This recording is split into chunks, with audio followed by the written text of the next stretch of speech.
Hello అందరికి happy republic day అండి.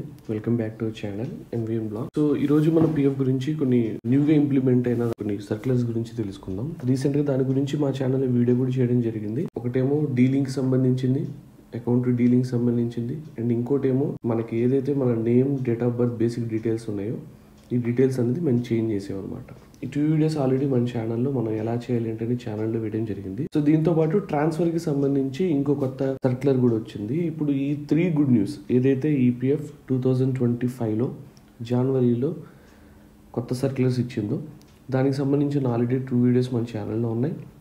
And transfer సంబంధించి కూడా కొత్త వీడియో అయితే వచ్చిందనమాట. దాని గురించి జస్ట్ బ్రీఫ్ గా ఎక్స్ప్లెయిన్ చేయడానికి ఈ వీడియో. అసలు ఏంటా 3 ఇంప్లిమెంటేషన్స్ సర్క్యులర్స్ ఏంటి అనేది మనం 1 by 1 చూద్దాం అనమాట. ఫస్ట్ వచ్చేసి డీలింగ్ గురించి చూద్దాం. డీలింగ్ అనేది ఎవరైతే మన సర్వీస్ గనక మన పిఎఫ్ లో మన సర్వీస్ హిస్టరీ ఉంటుంది, మనం వేరే కంపెనీలో మనం వర్క్ చేసినప్పుడు మన ఏదైతే మన సర్వీసెస్ ఉన్నాయో ఆ సర్వీసెస్లో ఒకవేళ ఓవర్లాప్ అవ్వడం కానీ, లేదంటే ఆ సర్వీస్ మన ఈ మెంబర్ ఐడి జనరేట్ అయింది కానీ బట్ మేము ఆ కంపెనీలో వర్క్ చేయలేదు. సో అలాంటి సర్వీసెస్ ఏమైనా ఉంటే మన ఫ్యూచర్లో మన కెరియర్లో అది ఒక ఇబ్బందిగా మారే అవకాశం ఉంది. ఎలా అంటే ఈ మెంబర్ ఐడి మనం బ్యాక్గ్రౌండ్ వెరిఫికేషన్స్కి వెళ్ళినప్పుడు మనం వర్క్ చేయకుండా మన యూఎన్ నెంబర్ జనరేట్ అయినప్పుడు, సో బ్యాక్గ్రౌండ్ వెరిఫికేషన్లో జాబ్ టైంలో ఇక్కడ కంపెనీలో మీరు వర్క్ చేశారు, సో దానికి సంబంధించిన సర్టిఫికేట్స్ అడగడం జరుగుతుంది అనమాట. ఇప్పుడు దాకా మనం పిఎఫ్లో దాన్ని డిలీట్ చేయడం అనే ఆప్షన్ అయితే మనకి లేదు. సో అది పిఎఫ్ ఆఫీస్ విజిట్ చేసినా కానీ, లేదా మన పాస్బుక్ త్రూ మన యూఎన్ పోర్టల్ త్రూ వెళ్ళినా కానీ డిలీట్ చేసిన ఆప్షన్ అయితే లేదనమాట. కానీ ఇప్పుడు ఆ డిలీట్ చేసే ఆప్షన్ మనకి పిఎఫ్ అనేది డైరెక్ట్గా మెంబర్కే ఆప్షన్ అనేది ఇచ్చింది. సో మీరు ఇక్కడ ఈ వీడియో ఉంది కదా, EPF PF services dealing process, ఆ ప్రాసెస్ మొత్తం దీంట్లో ఎక్స్ప్లెయిన్ చేయడం జరిగిందనమాట. సో అక్కడ మీరు ఎలా డిలీట్ చేయాలి, ఆ సర్వీస్ ఎలా పోతుంది అనే దానికి సంబంధించి ఆ వీడియో చేయడం జరిగింది. సో ఇప్పుడు దీంట్లో మనం చూసుకుంటే, సో వీళ్ళు ఏమి ఇచ్చారంటే ఇక్కడ మనం చూడొచ్చు, in order to empower the members to delink and erroneous member ID in their UAN number which has been linked without the knowledge. అంటే ఎంప్లాయీకి తెలియకుండా ఎప్పుడైతే ఏ కంపెనీలో అయితే మెంబర్ ఐడి క్రియేట్ చేస్తుందో, so it has been decided to provide a facility to the member to dealing such wrongly linked MIDs from their UAN. అలాంటి member IDs ఏమన్నా ఉంటే వాటిని డీలింగ్ చేసుకునే ఫెసిలిటీ మెంబర్కి ఇస్తున్నారు. దానికి సంబంధించిన ఈ డీటెయిల్ గెస్టెడ్ నోటిఫికేషన్ అనమాట. దీంట్లో ప్రాసెస్ మొత్తం అయితే ఉంటుంది. సో ఫస్ట్ లాగిన్ చేయాలి, మన యాక్చువల్ యూఎన్ నెంబర్ పోర్టల్స్కి వెళ్ళి లాగిన్ చేయాలి. And at the same time అథెంటికేషన్తో లాగిన్ అయిన తర్వాత మన సర్వీస్ హిస్టరీలోకి వెళ్ళి మనకి డీలింక్ అని ఏదైతే సర్వీస్ కనబడతాయో ఆ సర్వీస్ మనం డీలింక్ అనే ఆప్షన్స్ చూస్ చేసుకుంటే మనకి 2 types ఆఫ్ ఆప్షన్స్ అయితే వస్తాయి. సో ఒకటి వచ్చేసి మీరు కంపెనీలో జాయిన్ అయ్యారు, మీకు ఆఫర్ అయితే వచ్చింది కానీ మీరు ఆఫర్ని యాక్సెప్ట్ చేయలేదు, సో మెంబర్ ఐడి క్రియేట్ అయిపోయింది, అది సెలెక్ట్ చేసుకోవచ్చు. రెండోది వచ్చేసి అసలు ఈ కంపెనీ గురించి నాకు తెలియదు బట్ నా మెంబర్ ఐడితో వాళ్ళు రిజిస్టర్ చేశారు. ఈ రెండింటిలో ఏదో ఆప్షన్ సెలెక్ట్ చేసుకొని సబ్మిట్ కొడితే ఓటీపీ వస్తుంది ఆధార్ బేస్డ్. అది కనుక మనం క్లిక్ చేసుకుంటే సక్సెస్ఫుల్గా అవుతుంది. చాలామందికి ఇక్కడ ఏంటంటే ఓటీపీ వచ్చిన తర్వాత సబ్మిట్ చేసిన తర్వాత ఎర్రర్ అనేది వస్తుంది. ఆ ఎర్రర్ అంటే సక్సెస్ అవ్వట్లేదు అనమాట. ఎర్రర్ వచ్చేసి మళ్ళీ బ్యాక్ వచ్చేస్తున్నాం. ఆ ఎర్రర్ రీజన్స్ ఏమేమి ఉండొచ్చు అంటే వాళ్ళు ఒక సినారియో ఇక్కడ మనకి చూపించారు, ఎర్రర్ సినారియో అని. వాళ్ళు ఏం చెప్తున్నారంటే, if an ECR electronic challan come return has been filed against the member ID you will receive an error message upon attempting to delink. అంటే వాళ్ళు ఏం చెప్తున్నారంటే, ఒకవేళ మీరు ఏదైతే మెంబర్ ఐడి మీరు డిలీట్ చేయాలనుకుంటున్నారో ఓటీపీ వేసిన తర్వాత మీరు అది సబ్మిట్ కొట్టిందో డిలీట్ అవ్వట్లేదు, ఎర్రర్ వస్తుందో, దాని ఎందుకు ఎర్రర్ వస్తుందంటే ఏదైతే మనం డిలీట్ చేయాలనుకుంటున్నామో ఆ మెంబర్ ఐడి మీద ఈసీఆర్ అనేది జనరేట్ అవుతుంది. ఓకే, ఈసీఆర్ అనేది ఏంటంటే ఎవ్రీ మంత్ మీరు ఏదైతే జాబ్ చేస్తారో ఎవ్రీ మంత్ మీ శాలరీ నుంచి పిఎఫ్ డిడక్ట్ అవుతుంది.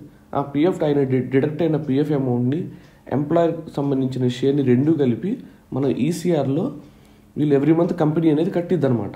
ఇప్పుడు ఏదైతే హెచ్ఆర్ వాళ్ళు కంపెనీ వాళ్ళు డిడక్ట్ చేస్తారో మీ 12%ని వాళ్ళ 12%ని ఈ టోటల్ అమౌంట్ని ఈసీఆర్ ఫామ్లో వాళ్ళు అప్లోడ్ చేసి పేమెంట్ అనేది చేస్తారు.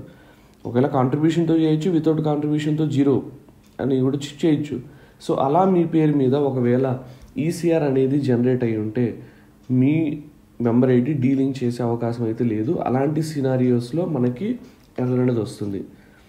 సో అలా ఎర్రర్ వచ్చినప్పుడు after acknowledging the error message by clicking okay you will be redirected to the service history page and dealing will not be proceed. ఒకవేళ మీ పేరు మీద ఎవరైతే పేరు మీద మెంబర్ ఐడి మీద ఈసీఆర్ అయితే జనరేట్ అయిందో మంత్లీ, వాళ్ళదైతే ఈసీఆర్ ఐడి అయితే చేయడం కుదరదు అనమాట. సో దీంట్లో మెయిన్ మనకి సో ఇదైతే క్లియర్గా గుర్తుపెట్టుకోండి. ఈసీఆర్ అంటే ఎలక్ట్రానిక్ చలాన్ కమ్ రిటర్న్ మీ సర్వీస్లో అయితే మీరు డీలింగ్ చేసే అవకాశం అయితే ఉండదు. ఓకే, సో ఇదనమాట డీలింగ్కి సంబంధించింది. అండ్ మెయిన్గా డీలింగ్ చేసుకోవడానికి కానీ క్లెయిమ్ చేసుకోవడానికి కానీ మీ ఆధార్ నెంబర్ అనేది మీ మొబైల్ నెంబర్తో డీలింగ్ చేయాల్సి ఉంటుందన్నమాట. ఓకే, ఇది ఫస్ట్ అప్డేట్ అనమాట. సో దీనివల్ల చాలామందికి వాళ్ళు జాయిన్ అవ్వకుండా వచ్చిన సర్వీసెస్ ఏమైనా ఉంటే అలాంటి సర్వీసెస్ అన్ని డీలింగ్ చేసుకోవచ్చు. ఇది మంచి ఆప్షన్ అని మనం చెప్పొచ్చు. అండ్ సెకండ్ వచ్చేసి జాయింట్ డిక్లరేషన్. ఇప్పుడు దాకా జాయింట్ డిక్లరేషన్ అనేది చాలా పెద్ద ప్రాసెస్ అనమాట. దాదాపుగా కొంతమందికి అయితే 1 month, కొంతమందికి అయితే రిటర్న్ వచ్చి మళ్ళీ డాక్యుమెంట్స్ లేవని చెప్పి సో 2 months ఇలా చాలా ప్రాసెస్ అయితే అవుతుంది. సో వీటన్నిటి చెక్ పెడుతూ ఎన్నో లక్షల మందికి డైరెక్ట్గా ఉపశమనం కలిగిస్తూ పిఎఫ్ తీసుకొచ్చిన నెక్స్ట్ సింప్లిఫికేషన్ ఏమంటే జాయింట్ డిక్లరేషన్లు అనమాట. సో దీంట్లో డిఫరెంట్గా ఉంది. 2017 తర్వాత యూఎన్ జనరేట్ అయిన వాళ్ళకి, అలానే 2017 ముందు యూఎన్ జనరేట్ అయితే వాళ్ళ ఆధార్తో వాళ్ళ డీటెయిల్స్ అన్నీ మ్యాచ్ అయితే వీళ్ళకి డైరెక్ట్గా మనం జాయింట్ డిక్లరేషన్ చేసుకోవచ్చు. ఇక్కడ చూడండి కావాలైతే పాయింట్ ఉంది. Member ID linked with Aadhaar generated based on Aadhaar from 1st October 2017 JD request ఆన్లైన్లో తీసుకుంటారు. And second, member ID linked with UN number generated prior 1/2017 October తర్వాత చేసిన వాళ్ళకి, దానికన్నా ముందు చేసిన వాళ్ళకి name, date of birth, gender, Aadhaar portal అన్నీ కనుక వ్యాలిడ్ అవుతుంటే కనుక జేడీ రిసీవ్డ్ ఆన్లైన్ వీళ్ళకి కూడా చేయొచ్చు. 2017 తర్వాత చేసిన వాళ్ళకి అందరికీ ఆటోమేటిక్గా ఆన్లైనే చేసుకోవాలి.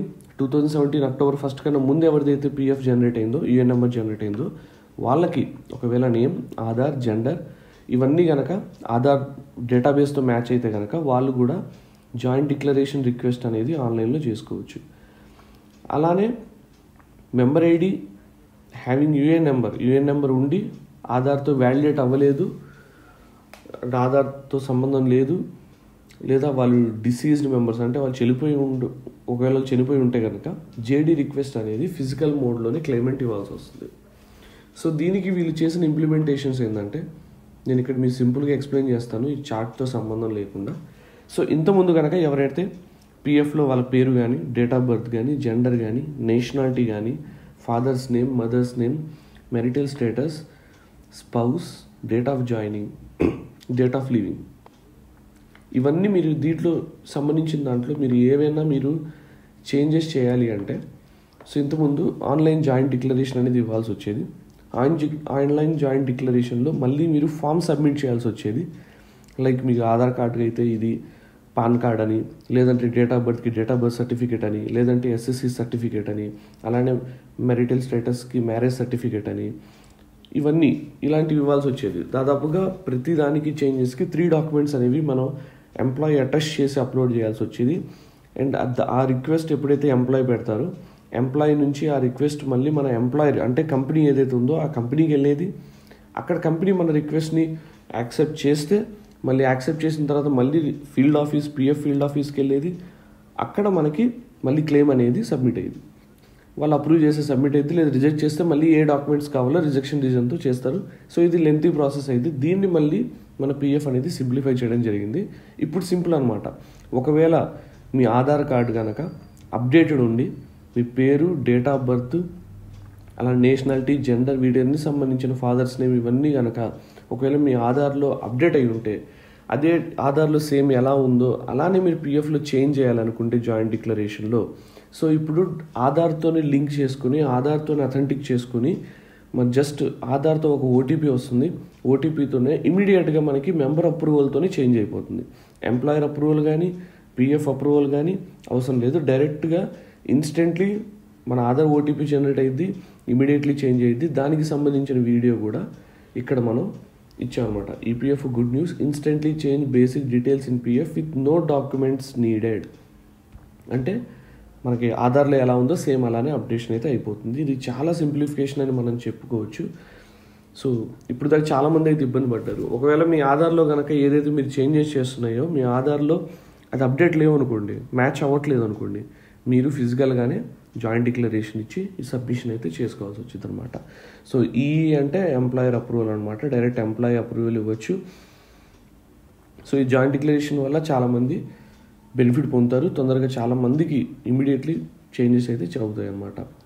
అండ్ థర్డ్ సింప్లిఫికేషన్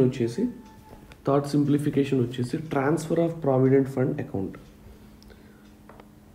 ఇది కూడా 2025లోనే రీసెంట్గా మనకి ఇంప్లికేషన్ అయితే జరిగిందనమాట. ఇక్కడ ఏంటంటే transfer between member IDs linked with same okay UAN నెంబర్లో మెంబర్ ఐడీస్ ఉంటే, వేర్ 2017 1 అక్టోబర్ కన్నా తర్వాత యూఏఎన్ నెంబర్స్ ఏది క్రియేట్ అవుతాయో వాళ్ళకి లింక్డ్ అయిన ఆధార్ వాళ్ళు ట్రాన్స్ఫర్, అండ్ అలానే 1/10/2017 తర్వాత ఏదైతే యూఏఎన్ నెంబర్స్ ఉంటాయో వాళ్ళకి లింక్డ్ అయిన మెంబర్ ఐడీస్ ఆధార్లో లింక్ అయి ఉండాలి. And transfer between member IDs linked same UAN number where UAN number was allotted prior 1/10/2017 is linked with Aadhaar. 2017 కన్నా ముందు ఉన్న యూఏఎన్ నెంబర్స్ వాళ్ళ మెంబర్ ఐడీస్ ఆధార్తో లింక్ అయి ఉండి, and the same name, date of birth and gender are identical across the all member IDs. అన్ని member ఐడీస్లో details Aadhaar కానీ, నేమ్ కానీ, డేట్ ఆఫ్ బర్త్ కానీ.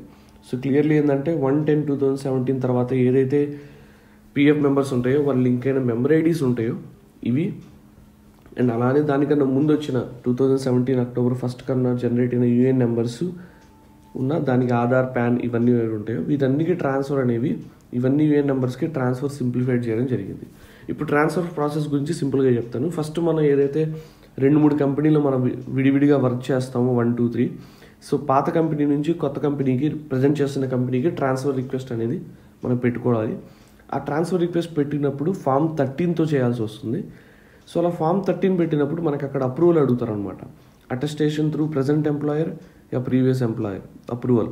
సో మన అక్కడ ప్రజెంట్ ఎంప్లాయర్ కానీ ప్రీవియస్ ఎంప్లాయర్ కానీ సెలెక్ట్ చేసుకొని మన ట్రాన్స్ఫర్ రిక్వెస్ట్ పెడితే ఫామ్ 13 PDF తీసుకొని దానికి సైన్ చేసి మన కంపెనీ హెచ్ఆర్కి కానీ కంపెనీకి కానీ పంపిస్తే వాళ్ళు ఫామ్ 13 చూసుకొని వాళ్ళు డిఎస్సితో అప్రూవ్ చేస్తే అది మళ్ళీ పిఎఫ్ ఆఫీస్కి వెళ్ళి పిఎఫ్ వాళ్ళు అప్రూవ్ చేసిన తర్వాత ఫండ్స్ అనేవి ట్రాన్స్ఫర్ అవుతాయి. కానీ ఇప్పుడు ఏవైతే ఆధార్ లింక్డ్ యూఏఎన్ నెంబర్స్ ఉంటాయో సో వీళ్ళందరికీ ఈ ప్రాసెస్ అనేది లేదనమాట. డైరెక్ట్గా వాళ్ళు సేమ్ ప్రాసెస్లో వెళ్ళాలి. ఫామ్ 13 ప్రాసెస్లో వెళ్ళి వాళ్ళు డైరెక్ట్గా వాళ్ళ యూఏఎన్ నెంబర్ ఏదైతే ఉందో అక్కడ ట్రాన్స్ఫర్ పెట్టి, ఇక్కడ మనకి అటెస్టేషన్ త్రూ న్యూ కానీ ఓల్డ్ కానీ అడగదు. డైరెక్ట్గా మనం ఏదైతే ఓల్డ్ మెంబర్ ఐడి ఉందో ఆ మెంబర్ ఐడి లేటెస్ట్ మెంబర్ ఐడికి ట్రాన్స్ఫర్ పెట్టేస్తే ఎటువంటి ఎంప్లాయర్ ఇన్వాల్వ్మెంట్ లేకుండా డైరెక్ట్గా పిఎఫ్ డిపార్ట్మెంట్కి రిక్వెస్ట్ అనేది వెళ్ళిపోతుంది అనమాట. సో ఇంతకుముందు ఏంటంటే ఎంప్లాయర్కి వెళ్ళి పిఎఫ్ డిపార్ట్మెంట్కి వెళ్ళేది, ఇప్పుడు ఎంప్లాయర్కి సంబంధం లేకుండా డైరెక్ట్గా పిఎఫ్ డిపార్ట్మెంట్కి వెళ్ళిపోతుంది. ఒక పిఎఫ్ వాళ్ళు మీ కాంట్రిబ్యూషన్స్ అన్ని చెక్ చేసుకుని అన్ని కరెక్ట్గా ఉంటే వాళ్ళు ఇమీడియట్లీ రిక్వెస్ట్ అయితే యాక్సెప్ట్ చేస్తున్నారు. సో ఇది మధ్యలో ఏదైతే ఎంప్లాయర్ మన టైం ఉండిద్దో మన ఎంప్లాయర్ పంపించి వాళ్ళు యాక్సెప్ట్ చేసి వాళ్ళు అప్రూవల్ చేసి ఈ టైం అనేది మనకి మిగిలిపోతుంది, డైరెక్ట్గా పిఎఫ్ ఆఫీస్కి వెళ్ళిపోతుంది. ఇది కూడా చాలా తొందరగా అయ్యే ఛాన్సెస్ ఉంటుంది అన్నమాట. సో చూసారు కదా ఈ 3 ఇంప్లిమెంటేషన్ అయితే పిఎఫ్ డిపార్ట్మెంట్లో మనకు వచ్చాయి. సో దాంట్లో మేము ఆల్రెడీ 2 సంబంధించిన వీడియోస్ అయితే మనం తీసాం. ట్రాన్స్ఫర్ కూడా త్వరలోనే మనం అప్రూవల్ రిక్వెస్ట్ ఎలా ఉంటుంది, ఎలా సెలెక్ట్ చేయకూడదు, ఎలా చేయాలి అనేది మనం త్వరలోనే కొత్త వీడియోస్ పెడుతున్నాం. సో ఈ 3 డీలింక్ అనేది and joint declaration and transfer దీనికి సంబంధించిన జస్ట్ ఒక క్లారిటీ ఇద్దామని వీడియో చేయడం జరిగింది. సో వీడియో మీకు నచ్చిందని మేము అనుకుంటున్నాము. ఇలానే మా వీడియో చూస్తూ ఉండండి. Take care. జై.